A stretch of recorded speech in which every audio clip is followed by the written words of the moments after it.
buenos días y sean bienvenidos cada uno de ustedes. Me da mucho gusto de que estén por aquí. También a los que nos están acompañando a través de los medios sociales o plataformas, bienvenidos y gracias por conectarnos. Déjenos saber de dónde se está conectando.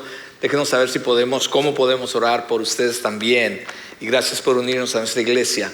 Bien, hoy estamos terminando nuestra serie de mensajes que hemos llamado el 1%. Y esta iniciativa de 1% como iglesia la comenzamos hace como un año atrás quizá, y va a tener diferentes facetas, no termina hoy. Esta es una segunda faceta que estamos terminando hoy, pero va a continuar.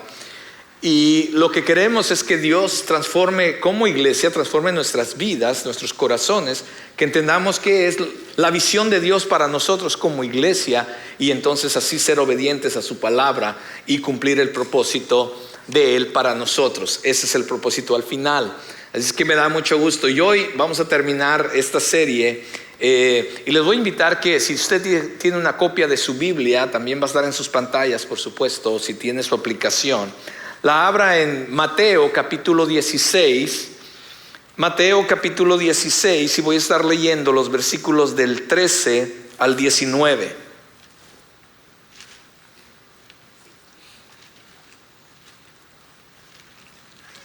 La palabra del Señor dice, y leo de la versión Nueva Biblia de las Américas.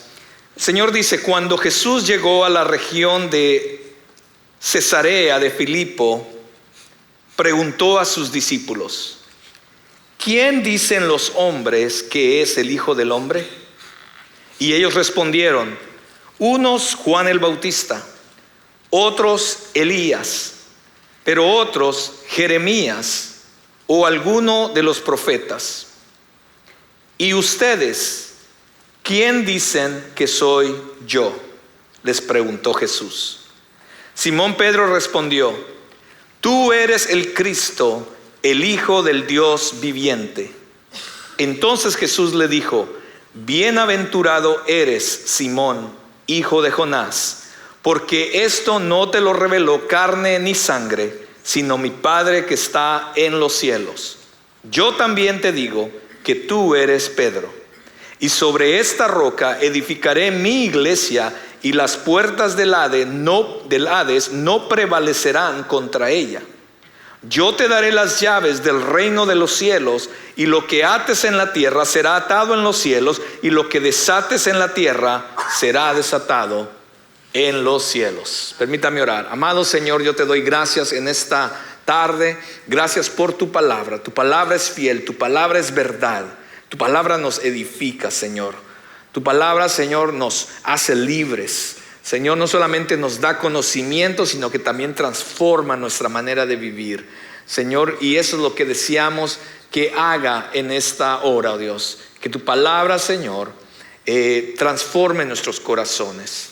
Dios, comenzando conmigo, Padre, te pido que seas tú guiándome hacia la explicación de tu palabra, que no sean simplemente mis palabras, que no sean simplemente una ideología, que no sea simplemente algo emocional, oh Dios, sino que tu Espíritu Santo nos hable a cada uno de nosotros, y al ser revelada la verdad, Señor, pueda cambiar nuestra manera de pensar, pueda cambiar nuestra manera de vivir, y que en obediencia la pongamos en práctica, oh Dios, para experimentar la vida que tú tienes para nosotros y deseas para nosotros, Señor. Cumple tu propósito en nosotros, y que tu palabra haga lo que tenga que hacer en cada uno de los corazones. En Cristo Jesús yo oro y te damos gracias por este tiempo juntos. Amén y amén.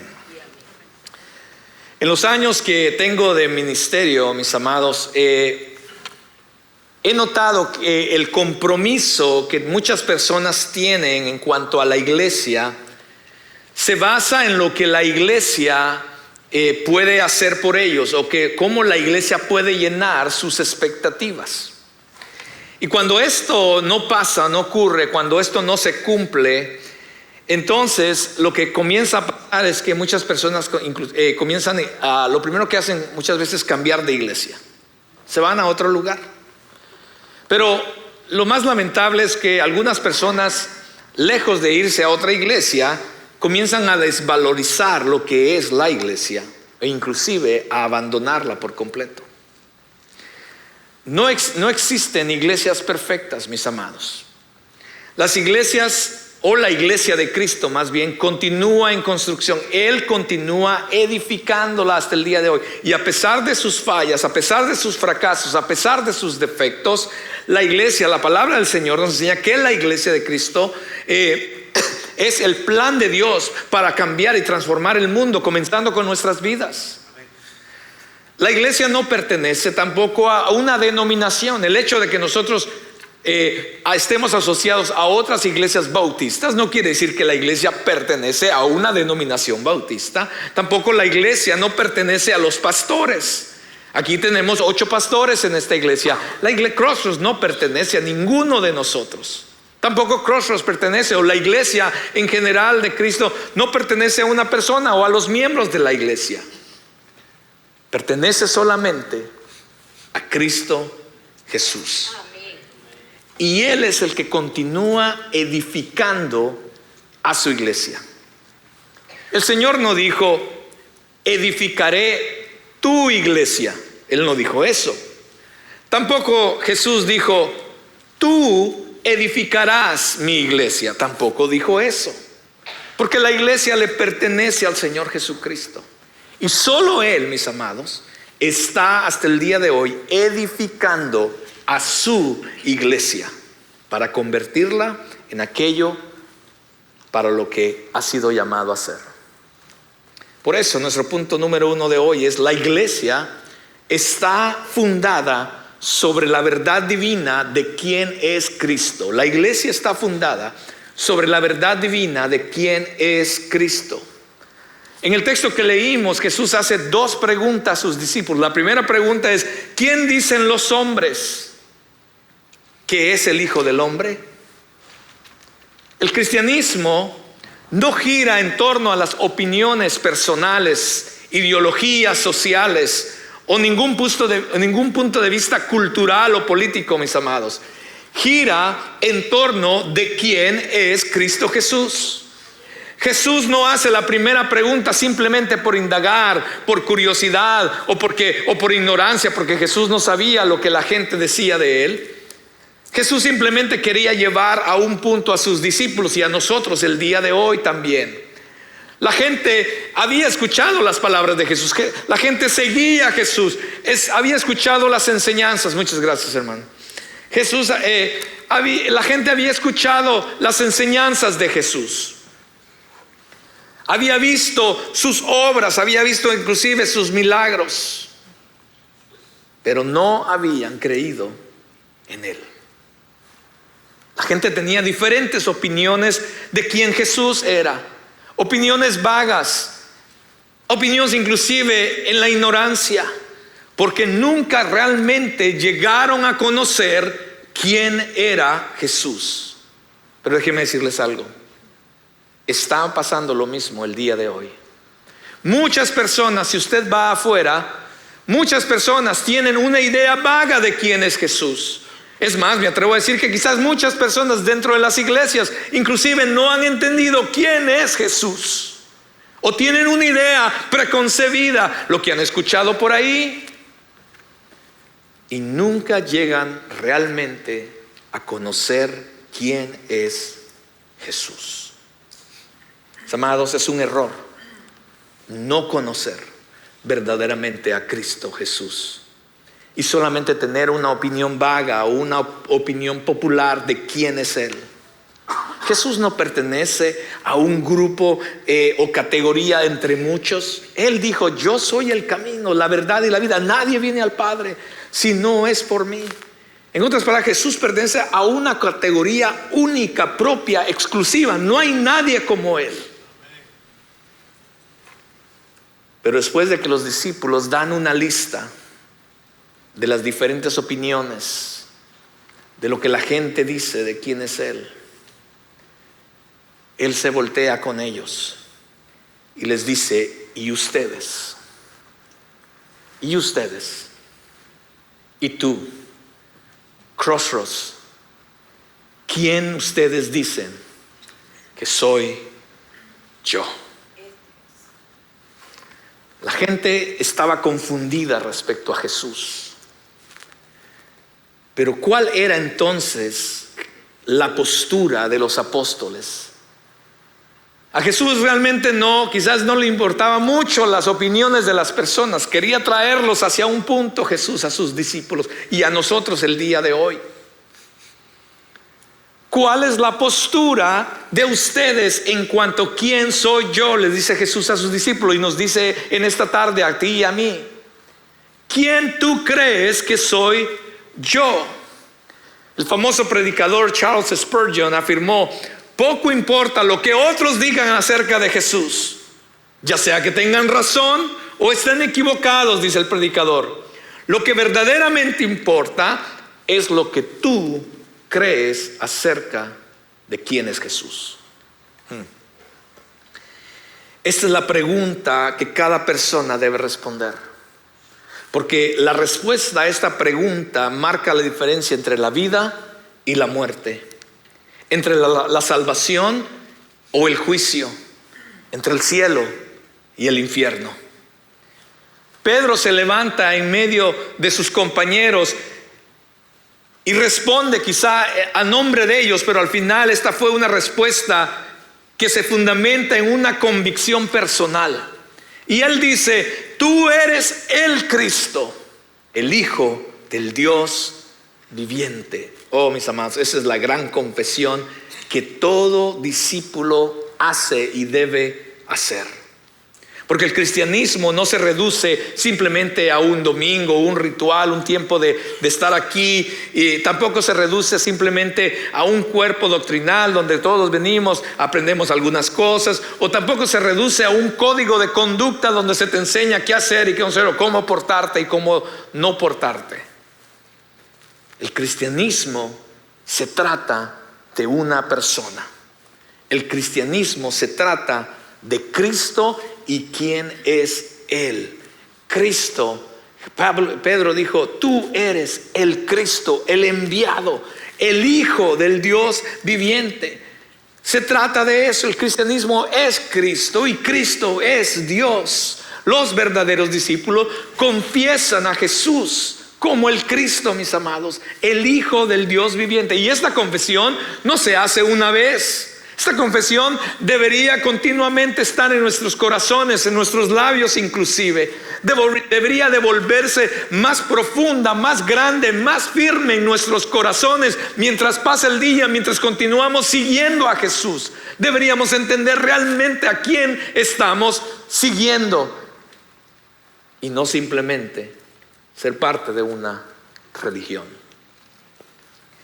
Versículo 17 dice: entonces Jesús le dijo: bienaventurado, bendito seas, Pedro, Simón, hijo de Jonás, porque esto no te lo reveló carne ni sangre, sino mi Padre que está en los cielos.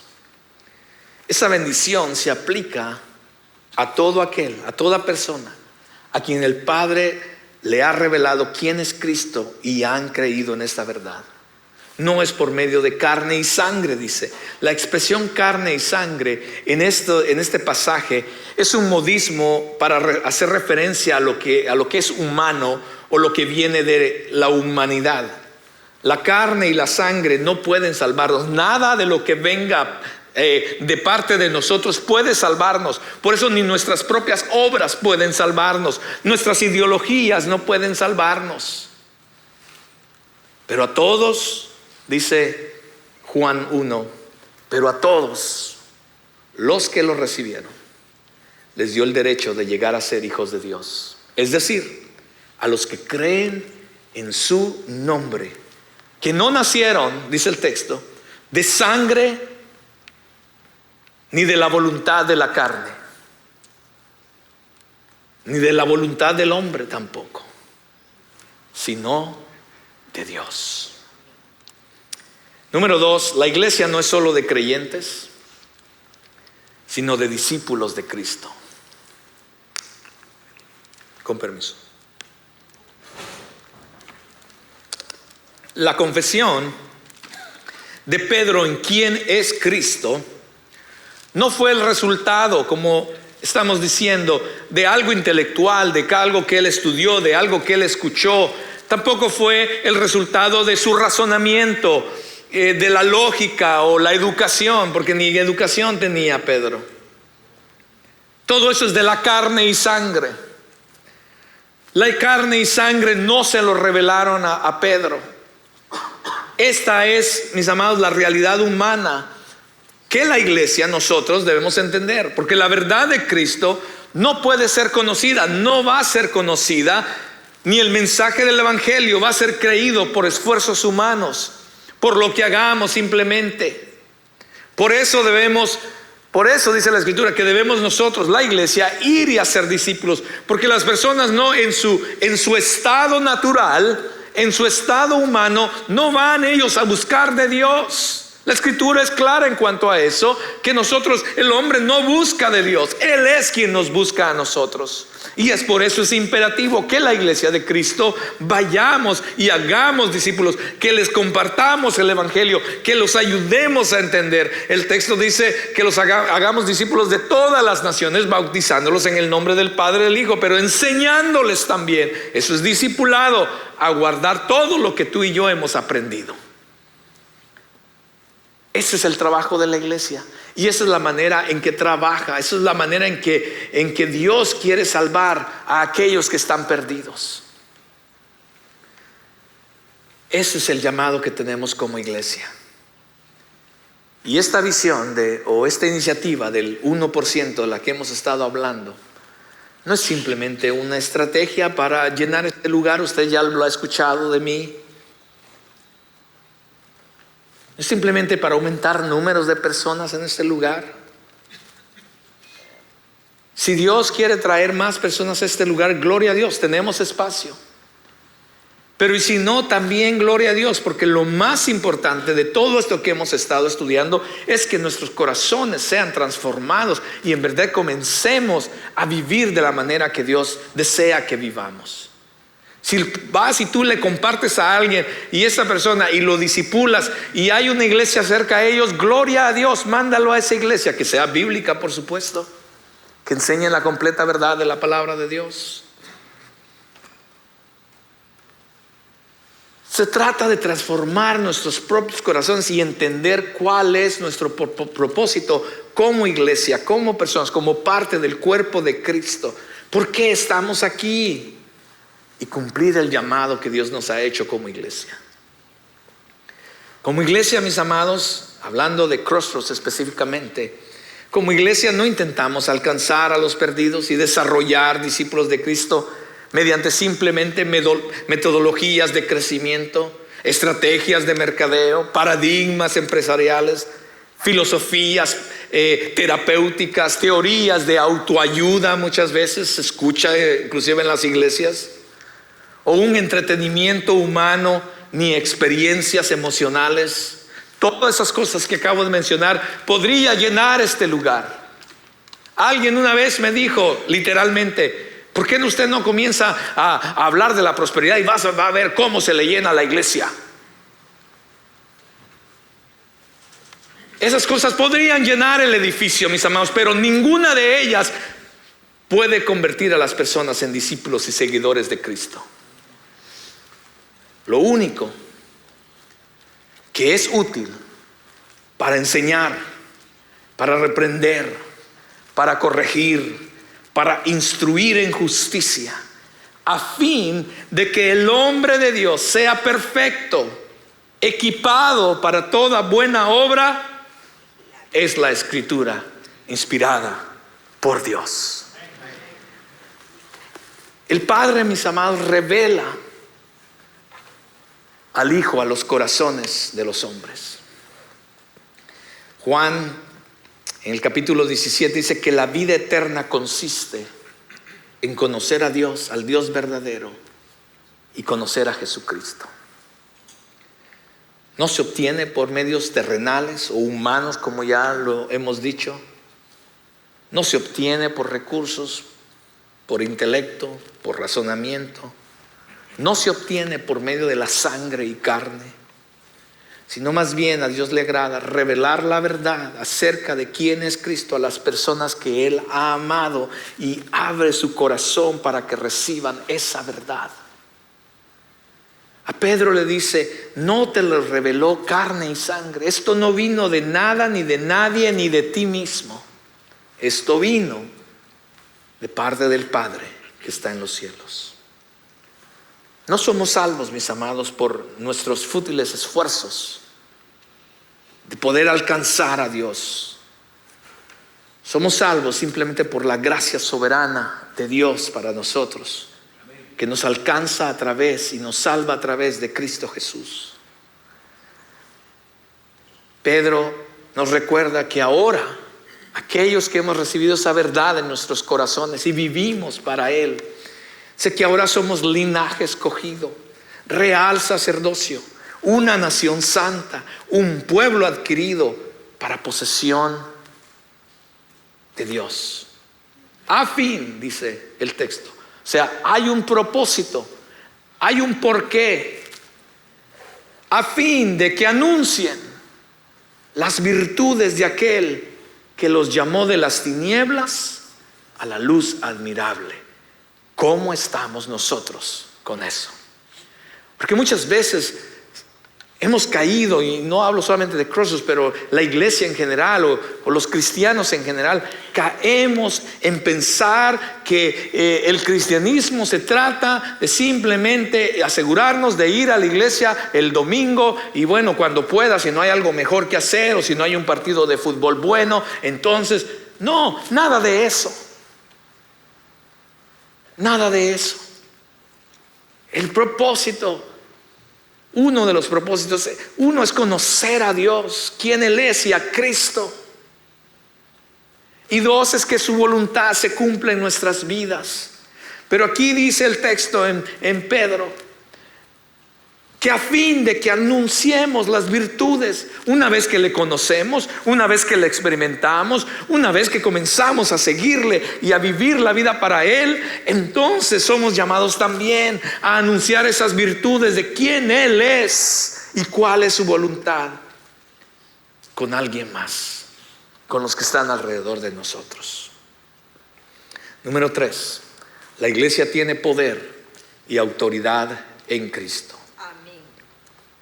El texto dice: yo también te digo que tú eres Pedro, y sobre esta roca edificaré mi iglesia, y las puertas del Hades no prevalecerán contra ella. Esta no es la primera vez que Simón es llamado Pedro, pero cuando leemos las Escrituras es posible que sea la más significativa. El nombre Pedro, como muchos quizás ya saben, significa roca o piedra. Pero sin embargo, Pedro, como el discípulo de Cristo, no es la roca a la cual Jesús se está refiriendo. Pedro, simplemente cuando Jesús le dice: tú eres Pedro, tú eres una roca, es para que él entendiera lo que estaba a punto de decir. Porque Pedro no es la roca sobre la cual Jesús edifica la iglesia. ¿Te imaginas la iglesia fundamentada sobre un hombre? No duraría. No duran esas iglesias. La iglesia más bien está edificada sobre una roca, sobre la revelación divina de quién es Cristo. La iglesia está edificada sobre la verdad de quién es Jesús, no sobre Pedro. Jesús mismo dice: sobre esta roca edificaré mi iglesia. Cada palabra de esa declaración es significativa. Él dice sobre, no dice a un lado, no dice debajo, sino más bien esta roca de la que estoy hablando, dice Jesús, es la que va a sostener, va a ser el apoyo de donde todo lo demás va a ser edificado. Este es el cimiento. Sobre esta, no aquella, no la otra, no lo que alguien más opine, sino esta, cuando Jesús dice esta, se está refiriendo de algo exclusivo, de algo único. Sobre esta roca.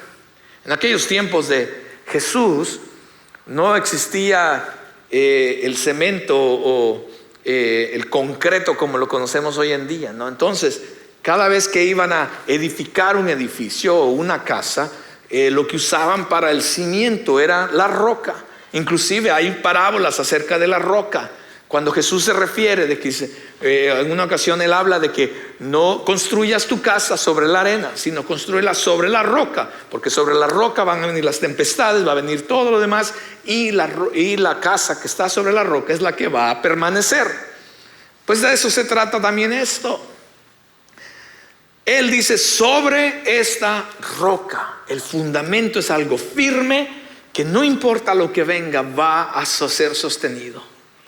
Y después dice: sobre esta roca edificaré. Esa palabra edificaré en el original está en un futuro progresivo, que quiere decir continuaré edificando. No ha terminado aún. Jesús continúa edificando hasta el día de hoy su iglesia. Después dice: sobre esta roca edificaré no dice la de alguien más, no le dice que pertenece al, no le dice a Pedro, no le dice va a ser la iglesia de ustedes los discípulos, nada de eso. Jesús dice: esta no es tu iglesia, esta es mi iglesia. Ninguno de nosotros ha pagado el precio que Jesús ha pagado por su iglesia, para hacernos salvos, para hacernos parte de su pueblo. Le pertenecemos a Él, somos su iglesia. Él dice: esta es mi iglesia y yo voy a ser quien la voy a edificar. No la edifican los pastores, ayudamos a construir, ayudamos a hacer algunas cosas como colaboradores de Cristo Jesús. La palabra nos enseña que nos edifiquemos el uno al otro, pero al final quien va realmente a edificar y a sostener su iglesia es Cristo Jesús. Crossroads no es mi iglesia, mis amados, no es la iglesia del pastor Marcus. Ustedes, la iglesia, le pertenecen a Cristo Jesús. ¿Y qué es iglesia? Dice: mi iglesia. La iglesia es la asamblea, la comunidad compuesta por aquellos que han sido llamados a salir del mundo para entonces comenzar a seguirle a Él. La iglesia le pertenece a Cristo. Es el Señor quien edifica su iglesia con aquellos escogidos, llamados, redimidos por Él, por su sangre, de toda nación, de toda lengua, de todo pueblo. Jesús nunca prometió, mis amados, edificar familias, negocios o gobiernos. Jamás vemos eso en las Escrituras. La iglesia es la entidad más preciosa, más preciada del planeta Tierra, y muchos no lo hemos entendido. Las familias muchas veces se separan. Por ejemplo, mis hijos ya no viven con nosotros, y lamentablemente muchos matrimonios no duran. Los negocios cierran y aparecen nuevos, y después vuelven a cerrar. Los gobiernos caen, se levantan, las naciones se levantan y caen. Pero la iglesia de Jesucristo en los últimos 2026 años, mis amados, aún está de pie. A pesar, si a ustedes les gusta la historia, a pesar de muchas cosas que la iglesia ha pasado y sigue pasando hasta el día de hoy, la iglesia de Jesucristo posee una seguridad eterna. Jesús mismo dijo que ni las puertas del Hades prevalecerán contra ella.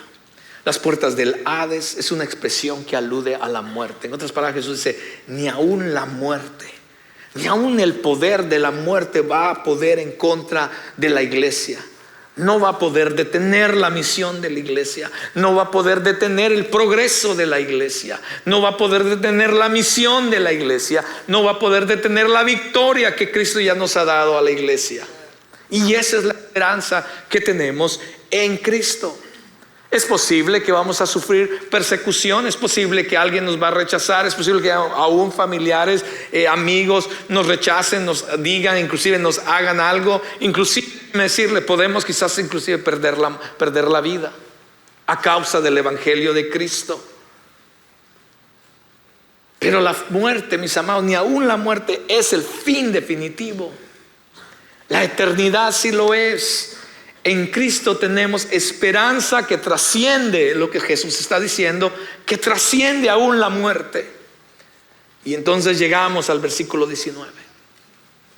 Dice: yo te daré las llaves del reino de los cielos, y lo que ates en la tierra será atado en los cielos, y lo que desates en la tierra será desatado en los cielos. Déjeme tomar agua para explicar este versículo.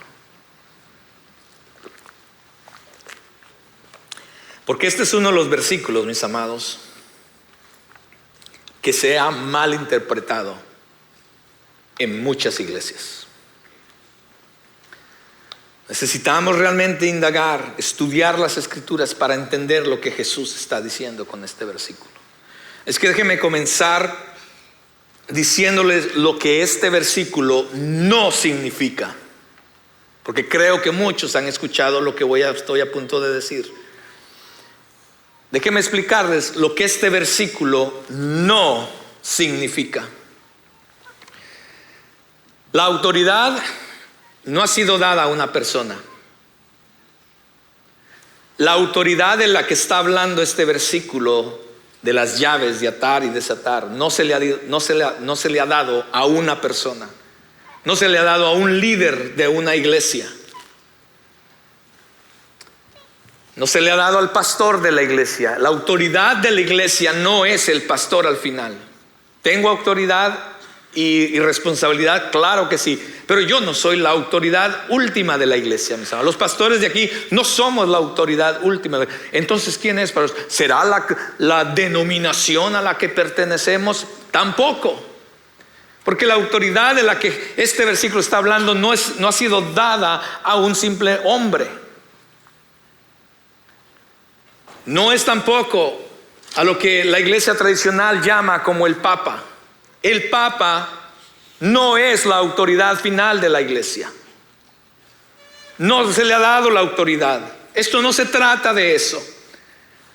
La autoridad realmente, como Jesús la está expresando en este versículo, es dada más bien a la iglesia, a todos los que son seguidores de Él, a sus discípulos, no solamente a una persona. No se la está dando a Pedro simplemente. La autoridad de la que Jesús está hablando, si hemos seguido el contexto de este pasaje, no se trata, mis amados, de una sucesión sacramental para ver quién va a ser el próximo líder. No, nada de eso. Si hemos seguido el contexto de este pasaje, se trata del mensaje de salvación, de la proclamación de quién es Cristo y lo que eso significa para el mundo. Las llaves del reino fue dada a la iglesia. Las llaves del reino, como vamos a explicar en un momento, ya me estoy adelantando, se trata de la proclamación de quién es Cristo y lo que eso significa. Número 2, lo que no significa no es dar órdenes al cielo. Hay personas, inclusive iglesias, que toman este versículo para darle órdenes al cielo. Mis amados, cuando usted lee este pasaje, sobre todo en el original, nos vamos a dar cuenta que el lenguaje, sobre todo cuando dice que lo que atares en la tierra será atado en el cielo, y lo que desatares en la tierra será desatado en el cielo. En el español suena como, ok, yo tengo la autoridad y la decisión, y que lo que yo decida se va a decidir ahí arriba. Es lo como pensamos. Creo que es una mala traducción, en mi opinión, en español. Porque cuando usted lo lee, lo estudia en el original griego, como fue escrito, lo que realmente está diciendo, o como mejor se traduce este texto, es que habrá sido atado. En otras palabras, lo que se ate en la tierra habrá sido atado en el cielo, y lo que se desate en la tierra habrá sido desatado en el cielo. Es lo que significa. En otras palabras, nosotros nos alineamos al cielo, nosotros nos alineamos a la voluntad de Dios, nosotros nos alineamos a la autoridad que viene de parte de Dios, no lo contrario. Dios no está esperando que nosotros le digamos qué hacer. Nosotros más bien nos alineamos a su autoridad. Nosotros no determinamos lo que va a pasar, más bien ya está determinado y nosotros nos alineamos a eso. Número 3, lo que no significa, no es un privilegio personal, no es una autoridad personal. En otras palabras, Las llaves no nos convierten a nosotros en guardianes, ¿no? Como los guardianes de la galaxia. No nos convierte en guardianes de los demás ni de las cosas celestiales. Inclusive, cuando usted lee acerca de Jesús con los fariseos, en una ocasión Él los reprende y les dice: ustedes tienen las llaves, les dice, pero ni entran ni dejan entrar. ¿Por qué? Porque no habían entendido, creían que era un privilegio personal, pero no se trata tampoco de eso.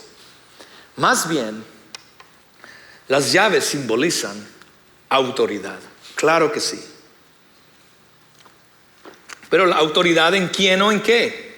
Es Cristo, como ya hemos venido diciendo, es Cristo quien edifica su iglesia con la autoridad del reino.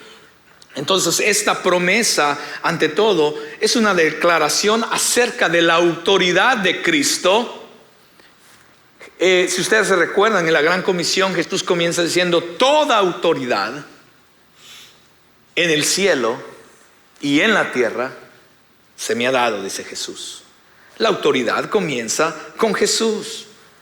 No puedes dar lo que no tienes. Entonces Jesús, como el soberano poseedor de la autoridad, como el soberano poseedor de las llaves, Él es quien posee las llaves. Entonces Él entrega las llaves del reino a sus discípulos. Y no hablo solamente de sus 12 discípulos, hablo de todos aquellos que somos seguidores de Cristo Jesús. Las llaves del reino están en plural, no es una llave, sino que esto indica, cuando dice las llaves, indica un acceso pleno, un acceso total a la autoridad que Él nos da acerca del reino. Jesús, el Señor, promete a la iglesia autoridad total para gestionar los asuntos del cielo aquí en la tierra. ¿Lo ve cómo trabaja? Estas no son las llaves para entrar al cielo tampoco. Más bien, los discípulos ya eran ciudadanos del reino, eran seguidores de Cristo Jesús. Y más bien Jesús les da autoridad, les da las llaves del reino de los cielos. Y ahora, para nosotros, en este tiempo que somos la iglesia, estamos representando el reino de los cielos aquí en la tierra. Los discípulos iban a necesitar las llaves del reino de los cielos. Y la iglesia, Jesús lo sabía. Y por eso nos da esa autoridad. Y por eso Jesús dice: todo lo que ates en la tierra habrá sido atado en los cielos, y todo lo que desates en la tierra habrá sido desatado en los cielos. El atar y desatar, mis amados, tampoco no se refiere a enfrentamientos de Satanás contra y los demonios, como muchas veces es enseñado este versículo. No se trata tampoco de eso. No se refiere a un enfrentamiento con las fuerzas demoníacas, sino más bien se refiere a llevar a cabo el ministerio de lo que habla 2 Corintios 5, el ministerio de la reconciliación. Cuando vamos y compartimos, proclamamos el evangelio de Cristo y llevamos una de las llaves, que es la palabra de Dios, y después oramos, que es una segunda llave, oramos por esa persona. Lo que estamos haciendo es que estamos desatando el corazón a través no de nuestro poder o de nuestra oración, sino lo que Cristo Jesús comienza a hacer en esa persona o en esas personas, en esa familia, etcétera. Y comenzamos entonces a estar en alineamiento con el Señor, que si es la voluntad de que esa persona venga al conocimiento de Cristo Jesús, esa persona va a ser desatada, sus ojos van a ser abiertos, sus cadenas van a ser quebrantadas y va a poder salir muchas veces de la misma cárcel de oscuridad que usted y yo estábamos. Es así como trabaja. De esto se trata cuando Jesús dice que le va a entregar las llaves a su iglesia. Las llaves representan autoridad, pero para proclamar el evangelio de Cristo, para anunciar el nombre de Dios a las personas a nuestro alrededor, a las personas que Dios ha puesto alrededor nuestro. Y esto pasa cuando nosotros proclamamos el evangelio y las personas confiesan quién es Cristo, como Pedro lo hizo. Cuando usted estudia acerca de esto de atar y desatar, ¿por qué Jesús usó esas palabras? Usted se dará cuenta que en la tradición judía, esto de atar y desatar tenía que ver más con permisos y prohibiciones acerca de un carácter doctrinal o enseñanzas, lo que se podía decir o lo que no se podía decir, más bien cuando uno estudia acerca de atar y desatar. Porque recuerde, todo esto también está en el contexto judío, y cuando usted estudia el judaísmo, el atar y desatar tenía que ver con doctrina, tenía que ver con lo que podías decir y lo que no podías decir. Entonces Jesús otorga a la iglesia la autoridad guiada por el Espíritu sobre la doctrina, sobre la enseñanza, sobre la ética cristiana, sobre inclusive la disciplina del cuerpo de Cristo, la iglesia. Las llaves del reino son la autoridad que Dios nos da a los creyentes para operar el gobierno del reino de los cielos y extender ese reino aquí en la tierra. La pregunta no es si tenemos las llaves o no tenemos las llaves, porque Cristo Jesús es claro que dice que Él nos ha dado las llaves. Él ha entregado esas llaves a la iglesia. La pregunta no es si las tenemos o no. Tenemos las llaves. La pregunta es, ¿las estamos usando correctamente? ¿Le ha pasado a usted que muchas veces quieres usar la llave incorrecta o no sabes usar la llave? Me acuerdo, yo acabo de venir de un viaje y nos pusieron en un apartamento donde nos dieron 2 llaves. Eran unas llaves raras que nos habían dado, y me acuerdo la primera vez que llegamos, nos entregaron las llaves y estábamos tratando de abrir la puerta. No fue hasta que alguien vino a ayudarnos. Me dijo, no, mira, así es como se usan estas llaves. Y muchas veces nos pasa así al cuerpo de Cristo. Jesús nos ha entregado las llaves del reino del Señor, pero muchas veces las tenemos y no las usamos, o las estamos usando incorrectamente. Las llaves son funcionales, mis amados, deben de estar en función. No son simplemente decorativas, no es para que se escuche bonito, oh, Dios nos ha dado las llaves del reino de Dios. No, es para que las pongamos en función. Y representa la autoridad real de proclamar, discipular, mis amados, y dar testimonio a través de nuestra vida de lo que eso significa. Esa autoridad ha sido otorgada por Jesús a toda la iglesia, a cada uno de sus seguidores. ¿Para qué? Para beneficio del mundo. Si hemos confesado a Cristo, hemos recibido el Espíritu Santo y somos parte de la iglesia de Cristo, por tanto, tenemos las llaves. Jesús prometió que el Espíritu nos guiaría, dice, a toda la verdad de la palabra de Dios. Timoteo dice que toda esa escritura es inspirada por Dios, útil para enseñar, reprender, corregir, para instruir en justicia, a fin de que el hombre de Dios, es usted y yo, también ustedes, hermanos, aunque dice hombre, está hablando de aquellos que siguen a Dios, para que seamos perfectos, equipados en toda buena obra. Esta llave, la palabra del Señor, mis hermanos, desata cadenas, abre puertas, abre las puertas de las prisiones, libera a los cautivos, mis amados. Nos lleva a conocer las verdades de Dios, su voluntad, y nos libra de todo temor. Yo no sé si usted la persona, entre yo más conozco a Cristo Jesús, su palabra me libra de todo temor. Nos libra aún del pecado. Las llaves nos dan acceso, entrada directa al Padre a través de la sangre de Cristo, a través de la oración, a través de las escrituras. Las llaves nos da autoridad para compartir el evangelio. Tenemos una responsabilidad, mis amados, de compartir el evangelio. Y si las llaves de las que estamos hablando en verdad liberan, y si las llaves de las que estamos hablando en verdad hacen libre a las personas, nuestro objetivo como iglesia debe ser liberar a otros. ¿No cree usted? Así es que no escondamos, no dejemos a un lado y no olvidemos cómo usar las llaves. Cuando Dios ha puesto en su propósito y en su voluntad, ha puesto personas alrededor nuestro, mis amados. Después de que Pedro entendió esto, en aquel día de Pentecostés, mis amados, se puso de pie y dijo: arrepiéntanse y sean bautizados cada uno de ustedes en el nombre de Jesucristo para perdón de sus pecados. Y dice que recibirán el don del Espíritu Santo. Él dice: sean salvos de esta perversa generación. El texto dice que más de 3,000 personas, más de 3,000 almas entregaron sus vidas al Señor.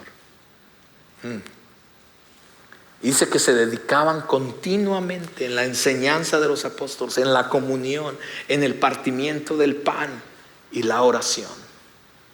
Así es como debe funcionar la iglesia de Cristo. Amado, Jesús no le entregó las llaves a Pedro y a la iglesia para que solo llenaran o llegaran los domingos, llenaran un lugar como esto, o llegaran los domingos a un servicio como estos. Más bien Jesús dijo: por tanto, id, vayan, mientras hacen vida en los lugares donde estratégicamente Dios nos ha puesto. ¿Tú crees que estás en ese lugar de trabajo de casualidad? No, hay personas ahí que Dios ha estado trabajando en sus corazones y ahora están esperando que tú y yo, a través de la proclamación del Evangelio, ellas puedan ser libres. ¿Tú crees que vas a la escuela donde vas de casualidad?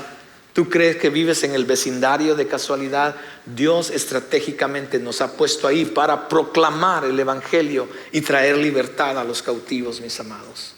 Ir y hacer discípulos a todas las naciones, enseñándoles a guardar todas las cosas que he mandado. Esta comisión, mis amados, sigue hasta el día de hoy. No fue solamente para aquellos 12 discípulos. Es para ti, es para mí. No necesitamos permiso, credenciales, no necesitamos nada de eso. Se nos ha entregado las llaves. Comienza y continúa con aquella confesión de Pedro: tú eres el Cristo, el Hijo del Dios viviente. Esa confesión trae salvación. Esa confesión libera, mis amados. Y esa confesión es la misma que somos llamados a compartir con otros. Proclamemos, mis amados, con libertad y valentía. El mundo que nos rodea está encadenado. Personas que conocemos están en prisiones. ¿Qué vamos a hacer tú y yo? ¿Usaremos las llaves que Dios nos ha dado? ¿Vamos a cumplir el llamado que Dios nos ha hecho? ¿Vamos a ser responsables con eso que Dios nos ha encomendado? Este es un encargo sagrado, mis amados, para la iglesia. Las llaves no simplemente son un estatus para que nos sintamos bien, sino más bien abre cada puerta que Dios ya está abriendo. Y cuando el Evangelio es predicado, es compartido, tiene el poder, la autoridad. No eres tú, no soy yo, es el Espíritu Santo, es su palabra, es la verdad de su palabra. Es la confesión de quién es Cristo. Es eso lo que realmente tiene poder. Y cuando es compartido, hay una reacción en cadena. Tú y yo portamos la visión necesaria para guiar a las almas desde el lugar donde están hasta la puerta del cielo, mis amados. Mientras cantamos una canción, te voy a invitar que te pongas de pie y se te va a entregar como una manera simbólica una llave como estas. Ponla en algún lugar, ponla como parte de tus llaves si tú quieres, ponla en el refrigerador, ponla en algún lugar donde tú la veas. Y cada vez que veas esta llave que te vamos a entregar en unos momentos mientras cantamos, recuerda lo que hoy hemos aprendido. El Señor nos ha dado autoridad. Autoridad para proclamar acerca de su reino. Autoridad para proclamar la verdad de quién es Cristo Jesús. Y a través de esa proclamación, muchas personas pueden ser libres en Cristo Jesús. Así que, ¿por qué no reflexionas ahí donde está mientras cantamos y recibes esta llave?